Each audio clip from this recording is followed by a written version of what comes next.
friends, welcome to my channel.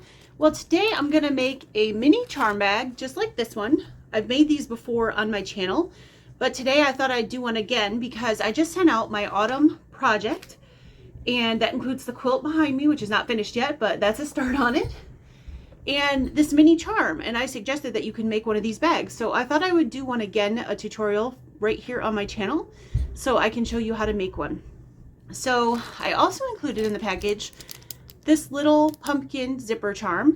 So I thought this would be really cute to put on your little bag as a little zipper pull. So grab your things for your package. Then you'll need a fat quarter for the inner of the bag, the inner part of the bag, inner lining. And then what I like to use is, I've got a little bit of a start on it, but I like to use soft and stable in mine, but you can use batting. And you'll need a piece that's about 12 by 18, and that'll about do ya. So let's get started sewing this bag.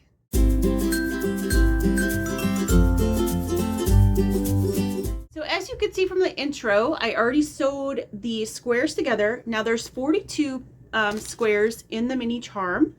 And if you're just seeing this and you don't have this one, you can use any mini charm. It's not just specific to this. I've made these before multiple times in lots of different colors because I really love this bag and it goes together so fast. So the first thing you're going to want to do is figure out which two that you want to take out of the pack, and because you only need 40 out of the 42. So what I did is there was two white on white or tone on tone, and I took those out because I was like, well, I'd rather use all the colors in the prints than the white on white. So that's the two I took out. And then you're going to want to sew them together into rows, and you're going to need 8 rows of 5, and then you're going to put them together like this. Now, what I am going to talk about is, because there is some directional fabric in this pack, like the boo there, if you can see. And if you want your ghosts, they're not really directional, they kind of go around, but in my little square, some of them became directional just because of the way the fabric was cut. So if you are conscious of directional fabric like I am, because I'm a little bit OCD, I made sure that this side of the bag, that all the ones that said boo were going to face up, and then for the other side of the bag I flipped them around, so this part here is going to be on the bottom, so that way when my bag is together, the boo will be up on both sides. Now, you might not be as crazy and OCD as I am, but if you are, that's just a hint on how to get those going the right direction. So just make sure you flip them. So like right now, they're facing away from each other. Okay, those are really the only directional fabrics, I think. Yeah, the spider webs are kind of all over. The ghosts really aren't directional. They're kind of all over too, and this one is not upright. So those don't matter as much, but the words are. So put those together, sew those together in 5 in a row, and then put 8 rows together. So that's the first thing you're going to want to do. And then you're going to want to press it really good. Now press it to one side or the other. Don't press these open, because when you use this bag, it could cause your seams to pop over time if you shove a bunch of stuff in the bag. So I would press it to one way or the other. Now if you want to press it open, I'm not going to stop you. It's your bag. I'm just saying that I think that's better, because if you use the bag a lot, you could end up popping the seams. And then what I did for each row is I pressed each one the opposite direction so the seams would nest really well. So the next thing I'm going to do is, I have my soft and stable. I like soft and stable for these bags because it makes them stand up. So if you can see this one, it stands up on its own. But you can use batting if you would like to. It's just not going to stand up. Or if you only have batting and you have like SF101 or some other stabilizer, you can attach that stabilizer to your batting and then make the bag. That'll help give it some body and stand up. Because with just batting, it stands up a little bit, but it like sinks in the middle, because I've made one with just batting, just so you guys know. I just want to give you that tip. So the first thing I did is I took my fat quarter and I used 505 spray, which looks like this. And if you don't have any, that's okay. You don't need to do this. You also could use a glue stick if you have a glue stick, like excuse me, just an Elmer's glue stick. That'll work too. But I like this temporary adhesive, this 505 spray.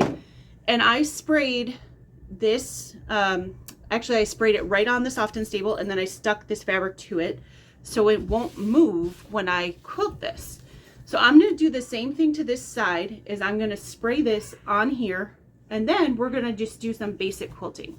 So let me go ahead and spray this, and then I'll come back and I'll show you the quilting. Okay, so I sprayed the Soft and Stable with 505, and I've got my piece stuck on nice and well, and there's plenty of overhang on the back, on my backing fabric, or my interior fabric, I should say. So now what I'm gonna do before I trim this down is I'm gonna go ahead and quilt this. So you can do this any way you want. If you wanna do a meander across the whole thing, you can stitch in the ditch, you can stitch like almost like echo quilting where you stitch on either side of the ditch.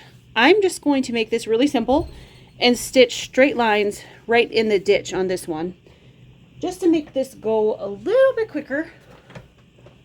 But I'll show you what I'm doing here. I'm going to start in the middle.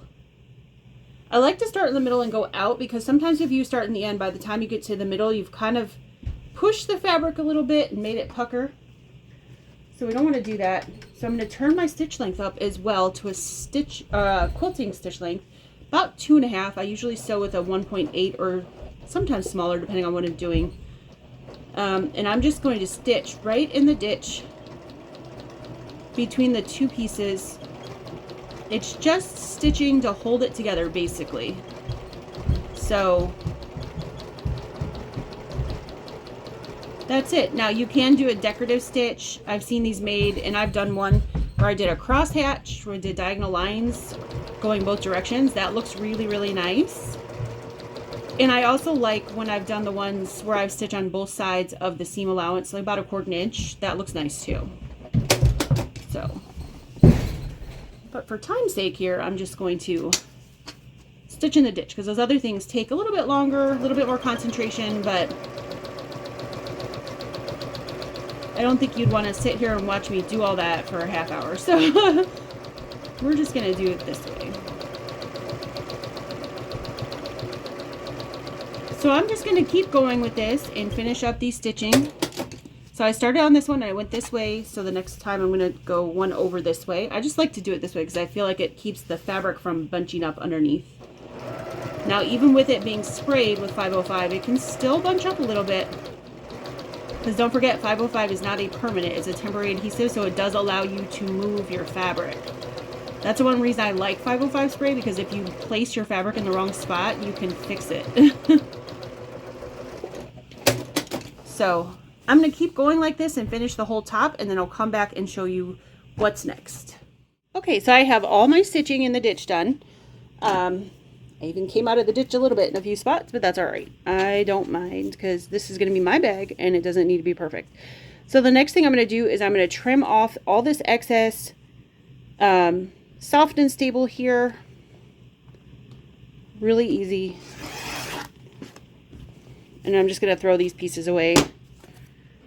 I know that a lot of you try to save things for other project scraps, but I'm not sure if these would be good scraps because they're attached with the 505. So they're a little bit sticky, and I'm not sure what you would do with like pieces of foam with fabric attached to it. So I'm just gonna pitch those. All right.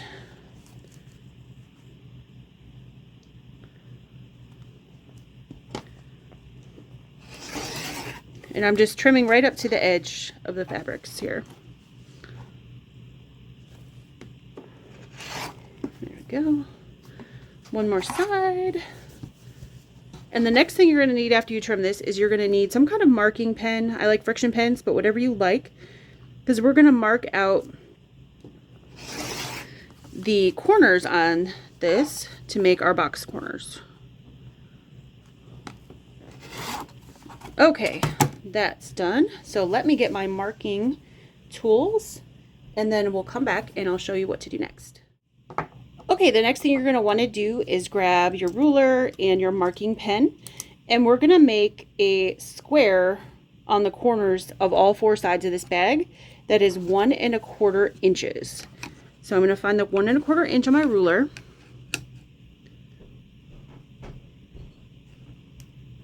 And of course you're only drawing 2 sides because the other 2 sides are the edges of your project.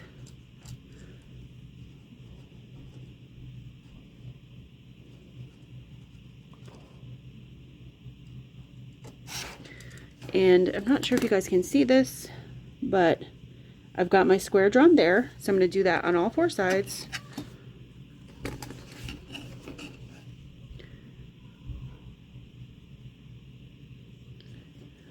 One and a quarter inch on all 4 sides. Now this is to box the bags on the top. And then we're going to do this process again for the bottom when we get there. But those measurements will be a little bit different, so make sure you pay attention to that. But for now, these are 1 and a quarter inch.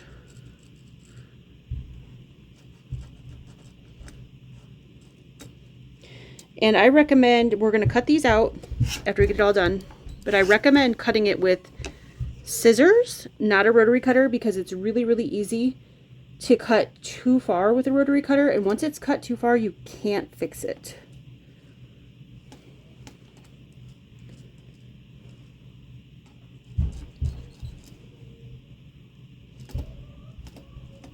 Okay, so hopefully you guys can see those markings there. So I'm going to go ahead and trim these or cut these out with my scissors. I'm going to be really careful when I get to the corners. Make sure I stop and then go the opposite direction. And sometimes I kind of even get to this point, wiggle it a little bit, kind of like a loose tooth. And then I cut that last little thread that hangs on, just like taking a tooth out of a kid. And again,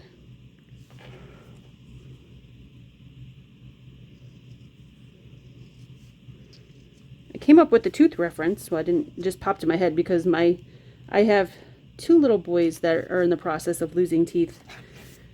It's so funny how they are really scared of their teeth falling out, but they get excited when there's a big hole in their mouth. But it always seems like their teeth hang on by that one last little thread, and they just don't want you to touch it because they're so scared of it.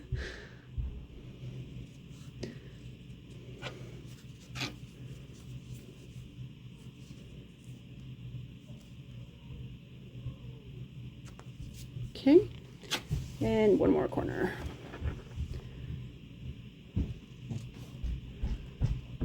After we cut this out, we're going to do one more step and then we'll install the zipper. So have your zipper close by.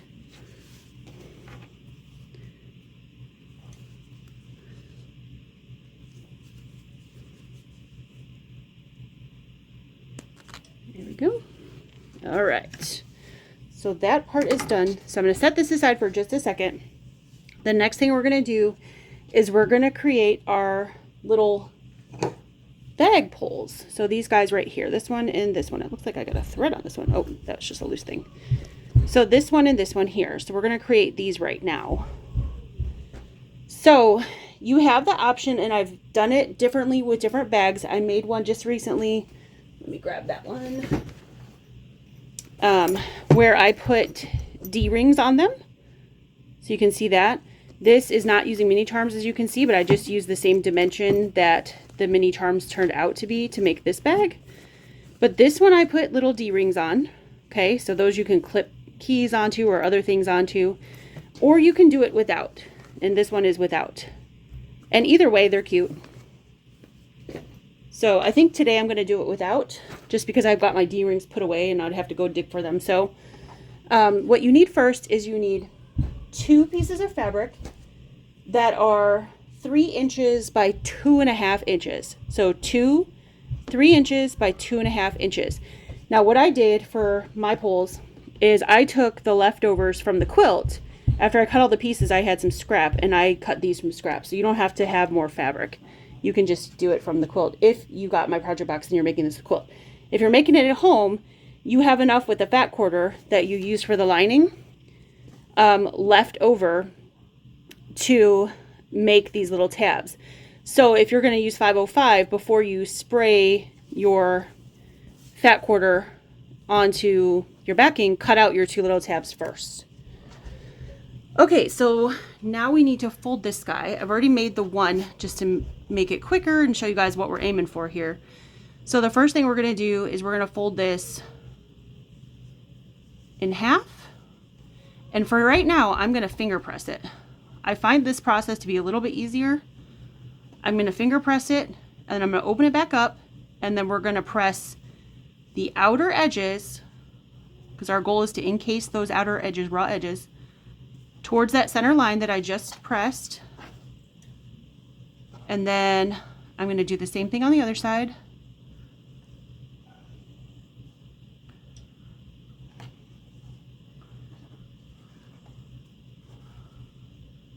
And then we're going to fold it all in onto itself. So your raw edges are right here. They should be in the middle now, and then fold it again on that center fold, and everything should be enclosed. So what I'm going to do now before I sew this is I'm going to give it a press with the iron. Now you can press it as you go with iron each step. I've done that in the past, but I just find that because it's such a small piece to iron, like it's not a whole bag strap, right? If it's a bag strap, I would press as I go. But since it's a small piece, I can just finger press it and then press it all at one time. So now what I'm going to do with 1/8 of an inch with the quilting stitch is I'm going to go down on both sides. We're going to start on the open side first, so we close that guy up, and then we're going to do another 1/8 of an inch stitch on the other side just to make it match for decorative reasons. If you don't care about it matching, you can just do it on the open side.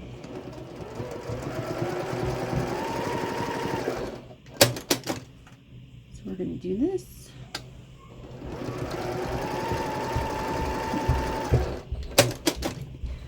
And then what I'm going to do is I'm going to go ahead and close this loop.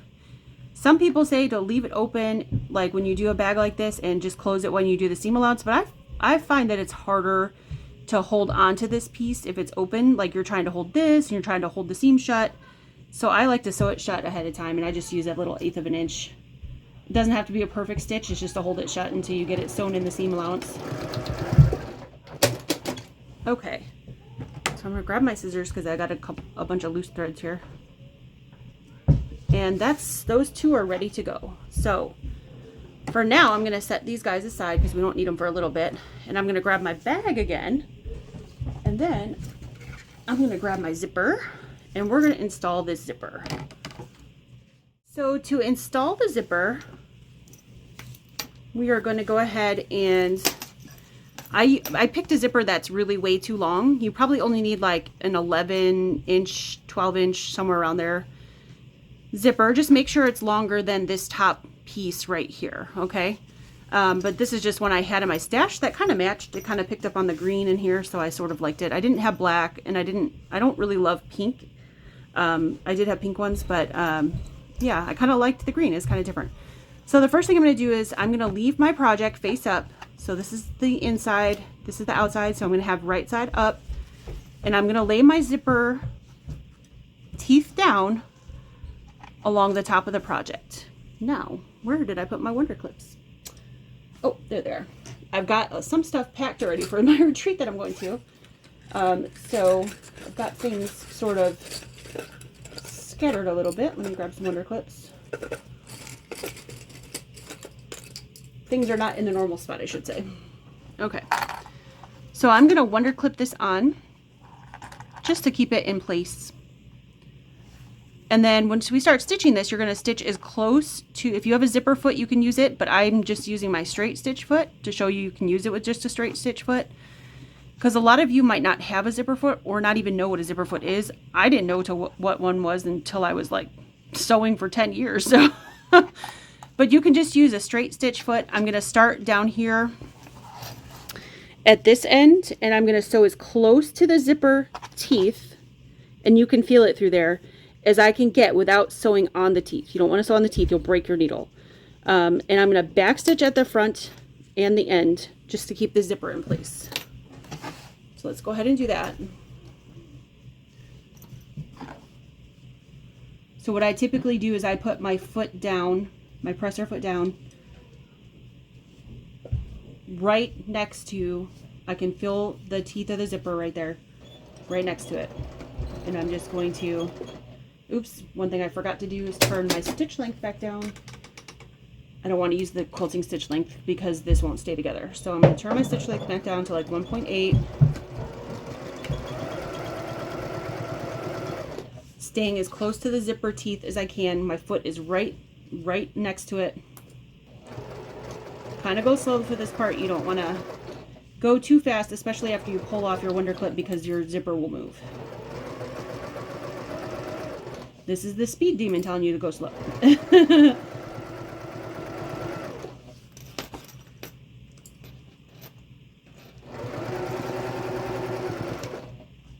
Almost to the end. And then I'm going to back stitch here. Okay. And then we're going to flip this over, and I'm going to give this a press, and I'll show you that in a second. And press it. I'm going to finger press it here first. We're going to press this down, and then I'm going to top stitch this to hold this in place. And if you did use soft and stable like I am instead of batting, it is thicker here, but even more important to press this and stitch it down, else your zipper is going to constantly flip up, which will be a little bit annoying.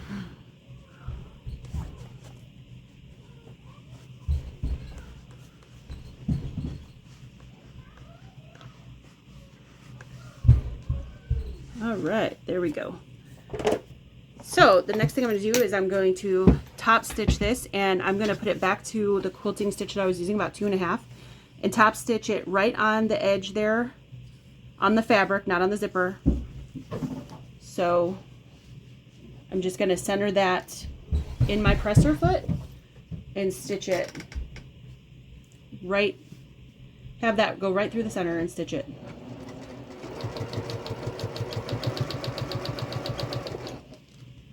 And see, it's already wanting to flip back again. So this stitch will help hold that down, which is nice.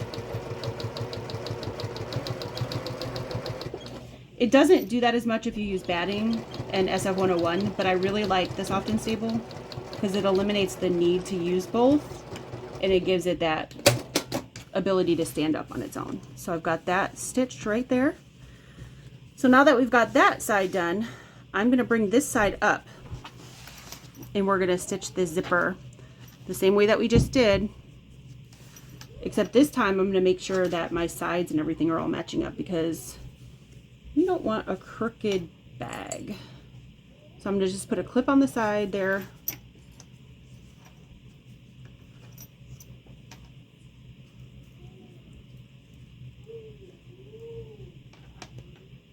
Clip on the top here.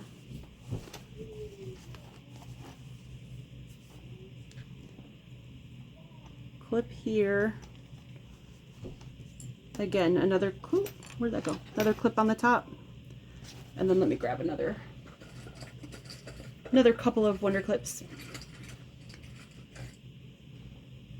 to go across the top of this.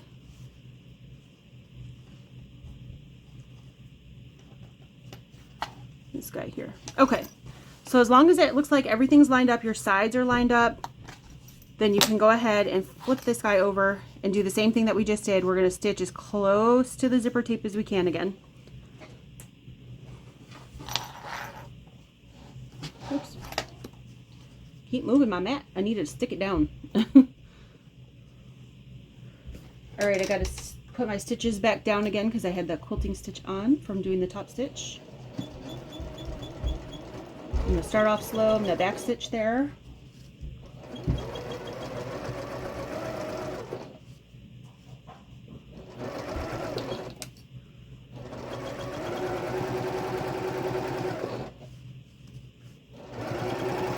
The second side is always a little bit more difficult than the first because you've already got one attached, so but not hard. Back stitch. All right, we've got that on. So now what I need to do is I need to open this zipper. Eventually we're going to trim off this excess, but we're not going to do that yet because we don't want the zipper coming apart. So I'm going to open this zipper and I'm going to turn my bag so I can press this side and top stitch it. Okay.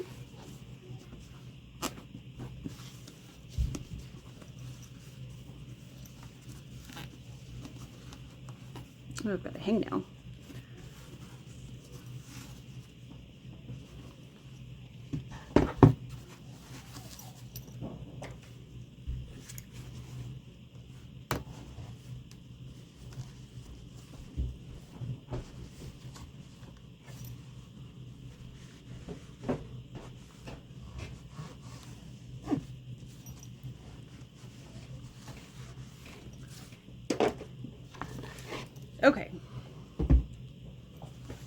So now I'm going to go ahead and top stitch this side again, just like I did the other. So I'm going to turn up my stitch length again. That's the last top stitching, so after this you can leave your stitch length down to the regular stitch.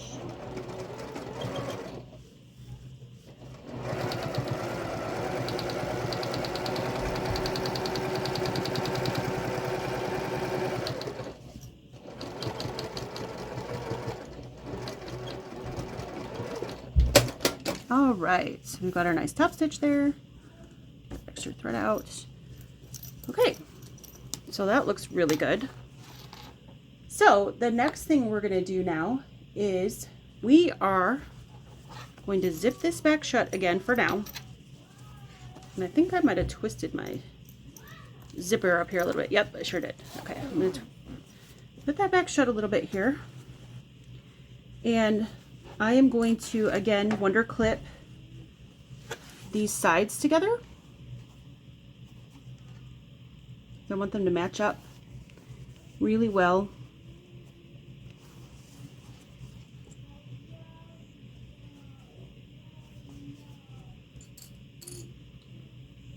I'm going to leave that bottom part because we're going to draw the lines next for the bottom box corners.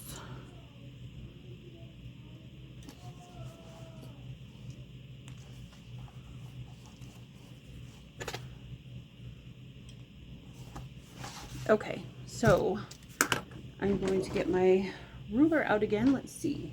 Let me find it. I'm not sure I said it now. Okay, found my ruler. I had stashed it away in my stuff. So now we're going to draw the little squares at the bottom for the bottom box seams. But these ones are going to be a little bit different. So the dimension going into the bag this way is 1 inch.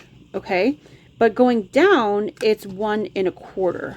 So you're going to start at the bottom and find your 1 1/4 right there. So I have 1 1/4 down, but we're only going 1 inch in. So I need to move my ruler over a little bit, and it's going to look a little funny because it's not going to be square. So that's what you're going to want to do though. I'm sorry. I completely did that wrong. Strike that, reverse it.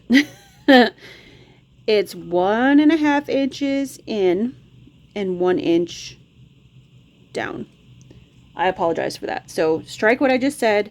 You're only having 1 inch this way and 1 1/4 this way. So 1 1/4 in and 1 inch down. So I'm going 1 1/4 in. I knew that didn't sound right. When I put the ruler up there, it looked funny. I've made so many of these bags that sometimes it's just autopilot and I forget. So 1 1/4 in, just like the top, but only 1 inch down. So the same thing on this side. 1 1/4 in and 1 inch down.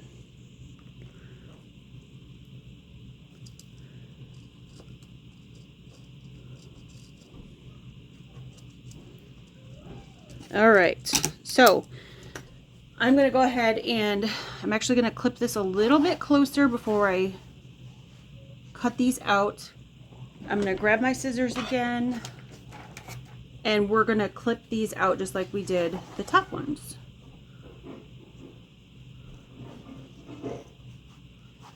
Now you're going through more than one layer here, or more than one, yeah. So it's a little bit thicker, a little bit harder to clip, so just take your time.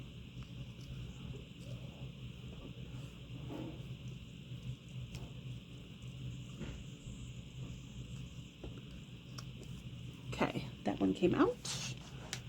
And then I want to do the other side here.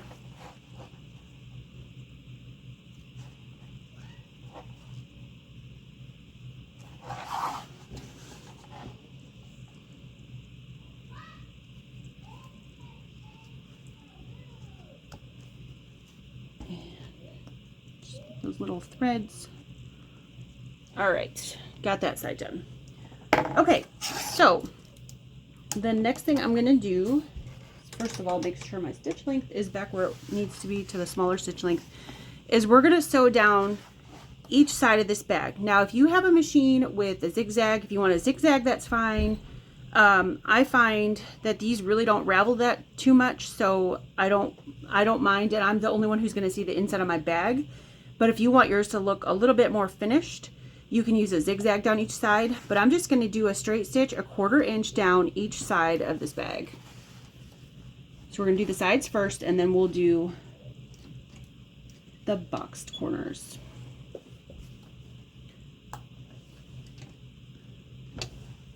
So I'm going to back stitch at the top and bottom.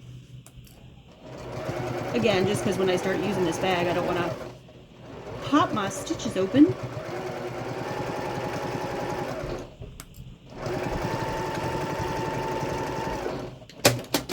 Okay, then grab this side. Just make sure those pieces are still lined up.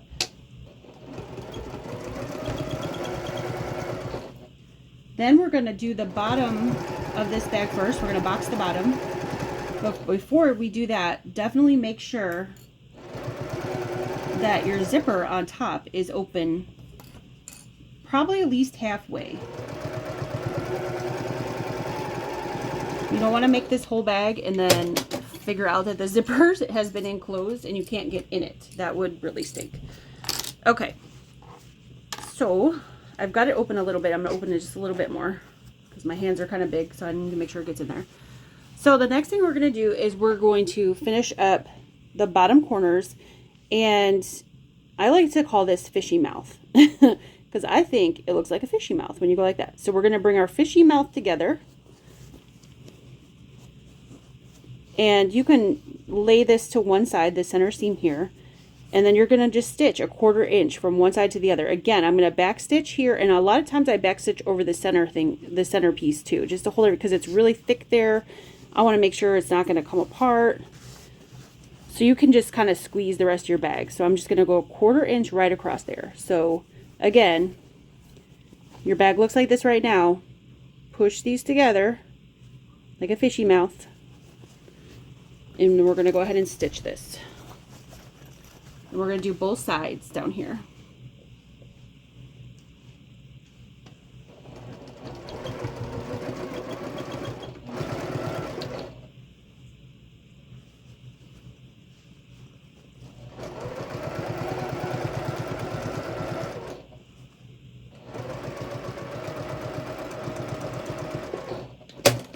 All right, so I've got that bottom done. I do have a couple of just stray threads I'm just going to trim off. Not a big deal. You can clean all that up later too. You don't have to do it right now. All right, same thing on the other side. Fishy mouth. Bring the fish's mouth together. And then stitch that across. Whoop. I have not trimmed my zipper yet. I'm waiting until we get to the top part there.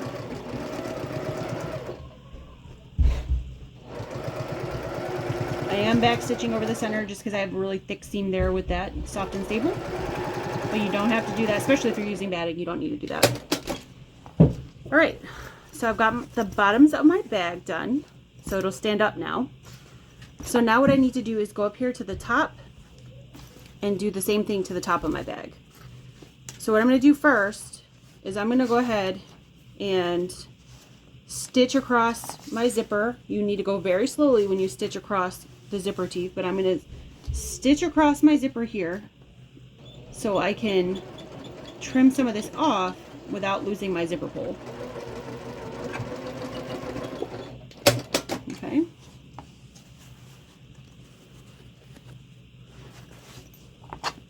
And I'm actually still going to leave a little bit, but I'm going to trim off most of it so that I cut off that much. So I just left like about a 1/2 inch.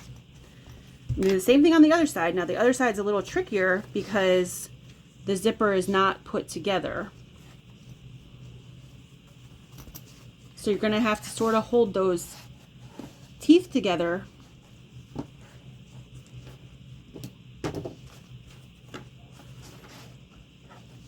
Trying to figure out a way to move this bag so I can show you guys, but it's not going to be super easy.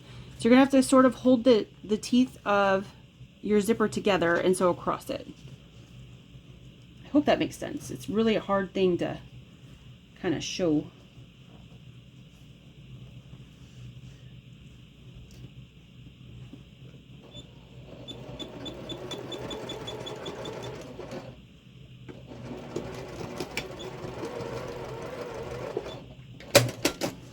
And so now that's sewn. So that way, now I won't lose my zipper pull. So I'm going to trim these off again about a half an inch, maybe even an inch away. And then we're going to sew. I'm going to start on the side where the zipper tape was still together.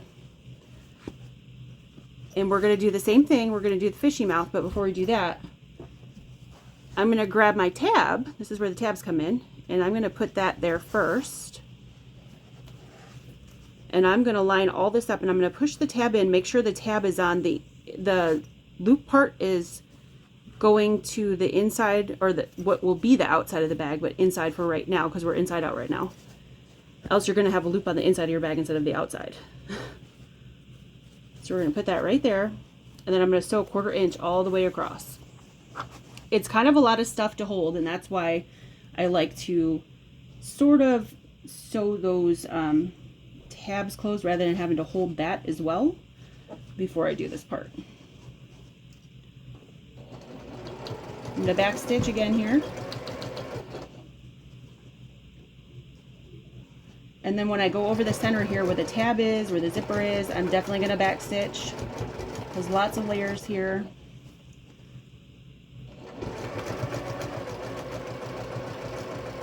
And back stitch at the end.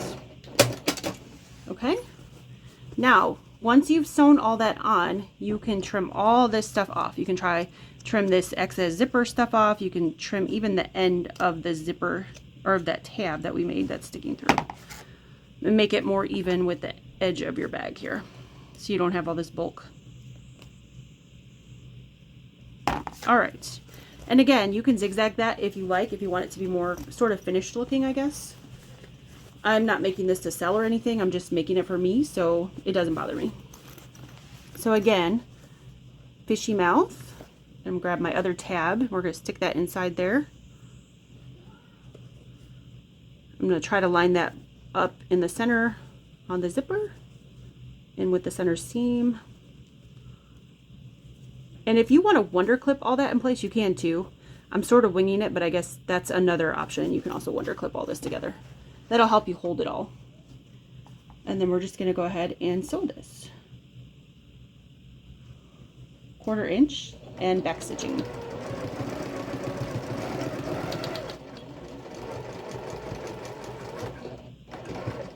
Oh, my thread broke when it hit the zipper, so that's okay. That can happen. We're still okay. I'm just going to rethread. My machine said, I don't know about this. Clip this off. Happens sometimes. At least I didn't break my needle or anything. That would have been a longer process. It happened. That happens sometimes too, though, so don't let it freak you out. If you break your needle, just stop. Take everything out.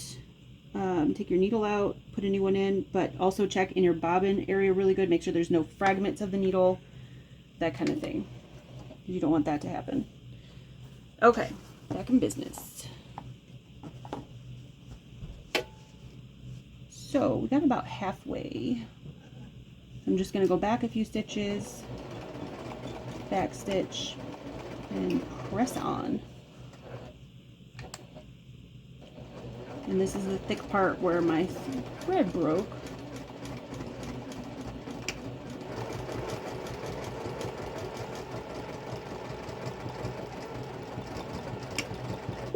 Okay, there we go. Now I'm going to trim all this excess off.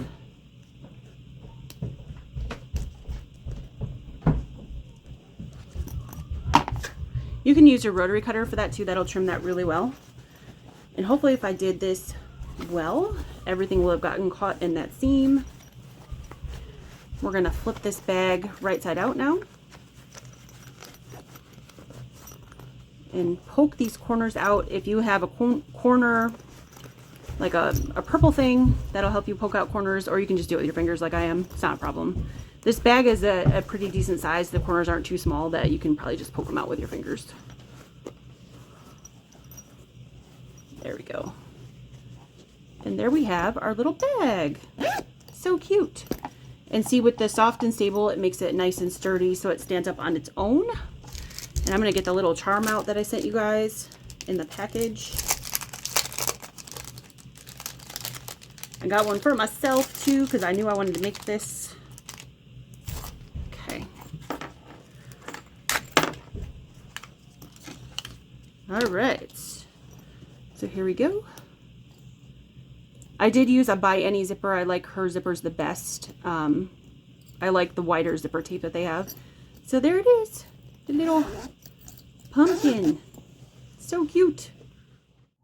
Well, thank you so much for joining me today. I hope you love these bags. I do. As you can see, I've made a bunch of them. I've made this mini charm. I've got another mini charm one upstairs that I have my hand stitching things in. This one is a wet bag. It's using splash fabrics, and I really love this one because I am going to be carrying all my wet things to the retreat in, aka Magic Juice. And then we just got this one made. Look how cute the little pumpkin charm looks on this. I love it. I really, really love autumn. It's one of my favorite times of year. What I wanted to point out is the directional fabric. If you guys remember telling you about the words. So now my words, because I did it, I paid attention to that. They're all going upright because I am OCD and that would drive me crazy if they weren't. And again, like I said, you can put the little, I didn't on these ones, but you can put like D-rings on these if you want to clip things to them. So that's kind of fun too. That's a way to kind of personalize it a little bit, but lots of fun. Doesn't really take super long to make these. I made a lot of them. If I'm not doing it on camera, they take me about 20 minutes or so, a little longer when I'm showing you step by step. But for somebody who has never made one before, I've had several people make these at a couple of my retreats.